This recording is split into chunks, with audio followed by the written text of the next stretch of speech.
Hello everyone, welcome to our video. This video is about the translation techniques. Here are our group members, and this video gonna be divided into three parts. The first part is expressive text, the second part is informative text, the last one is appellative text. First, I'm gonna introduce the expressive text. As you can see, on the left side is the Chinese, is Old Chinese poem, and the right side is literal translation. We just put the Chinese phrase into the Google Translation. Then is my own version. I translate this Chinese phrase into English. Later on, I will pick up two examples for us to discuss. So about the hypothetic scopus of expressive text, the source language for sure is Chinese, and the publication year is 1928. The target group are adolescents and literature lovers. The gist of the text, it arouses the reader's sympathy for the parting, and the literal beauty and the poet's emotion, and convince the poem's aesthetic expression of deep attachment and introverted emotion to Cambridge. The target group is the foreign students study in Chinese language and culture. Here are two target translation purposes. First, helping the foreigner better understand Chinese poem. The second one is promote the use and spread of Chinese language. So here comes the first example, and this is our first technique. In the source text, 我挥一挥衣袖，不带走一片云彩. The literal translation, I lift my sleeve gently, not taking away a single cloud. And then I use the amplification technique to translate.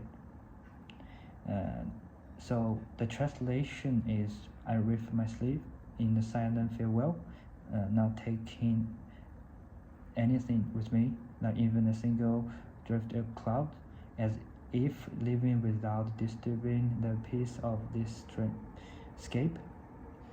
In this sentence, the Chinese context is kind of fading out. Style of parting with a strong oriental aesthetic flavor. It does not directly express sadness, but conveys deep affection and retain through extremely gentle movements and images. So I choose amplification. So about the justification, I think the word cloud in the original text often symbolizes apart sorrow, freedom, and the beauty of literature in Chinese. So I use the amplification to support this symbolic meaning and prevents readers from misinterpreting it as taking nothing. So this is the second translation technique. The source text is 夏虫也为我沉默，沉默是今晚的康桥. The literal translation is, even the summer insists are silent for me. Silence is the Cambridge tonight. I use the modulation to translate this sentence. The translation is, even the summer insists, hush for my sake. Silence reigns over tonight's Camp River. I think that through the modulation, translation can retain the poetic and the emotional expression of the original text, making the translation more fluent and literal, and conforming to the expression habits and the cultural text of English. Through adjustment to verb structures and cultures, the translation can not only convey the meaning of original text, but also provide English readers with a poetic and empathetic experience. And for the justification, I think the word silence in the original text is a very abstract concept. In Chinese, silence carries profound emotions. So I choose hush and rinse, so that silence in English is not just an empty state, but a powerful act that works in the environment. So, the meanwhile, I pay special attention to the rhythm of the language. For example, I used the silence ridges over to help the translation keep the mood. So this is our challenges. The first challenge is highly abstract. I think 那树荫下的一潭不是清泉，是天上虹，揉碎在藻茯间，沉淀着彩虹似的梦。This sentence is a challenge for me because it's a combination of images. So I choose the expert translation, the famous translation of China. The famous Chinese translator Xu Yuantong's translation of this poem. And this is the link of the website.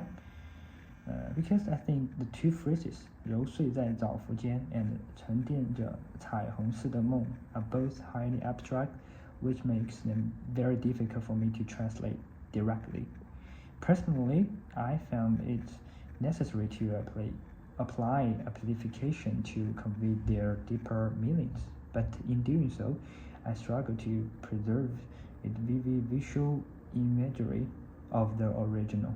In contrast, Xu Yuantong's translation successfully retains the key images while ensuring that the language remains literal and smooth. And then it's the informative text. This is the original text and its literal translation. And this is the original text and its target translation. About the text, the source language of the text is Chinese and is published in 2024. The target audience for the source text is the popular science readers and students who are interested in the physiological structure of animals. And the text is about how birds breathe differently from mammals, focusing on a special air sac found in red-tailed hawks. And the target audience for translation is international students studying biology, zoology, or Chinese and overseas readers interested in birds. And the purpose of the translation is to help foreign learners understand the uniqueness of the respiratory system of birds and promote the cross-cultural dissemination and exchange of scientific knowledge. And then is translation techniques. This is the source text, and this is literal translation, and this is the target text. So in this translation, the literal meaning of 呼吸方式 is breathing method. However, in English, the expression is usually not used. Instead, respiratory system is more accurate and natural.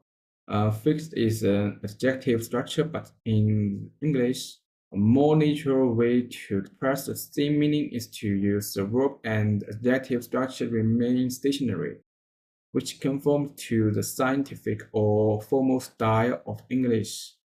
So, modulation was used to make the translation read more in line with the logic and language habits of the target language. This can enable the target readers to understand the context more clearly. Transposition was used to avoid stiff literal translation, making the language more in line with the expression habits of the target language while maintaining the original meaning unchanged. And then is the challenge and resource. Professional terminology.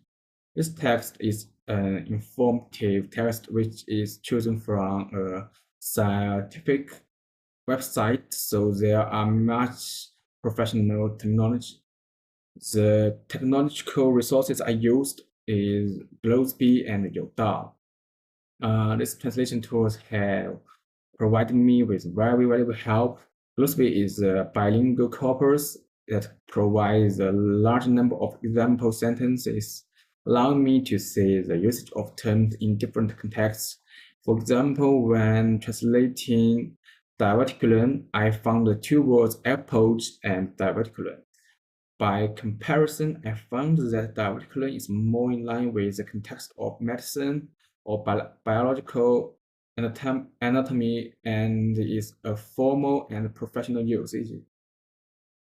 Youdao translates not only provide the basic definition of words, but also give the applicable fields, making it easier for me to determine which words is more suitable in this text. For example, when translating 会上机, I learned through Youdao translated that it can be translated as muscularis supracordialis, which is not only retains accuracy of scientific terms, but also conforms to English expression habits. And part 3 is about the palatal text. In this part, I chose Li Jiachang's speech in the election of the sixth-term chief executive of the Hong Kong Special Administrative Region as the original text. And this page is about the original text and its literal translation. Next page is about the original text and its target text.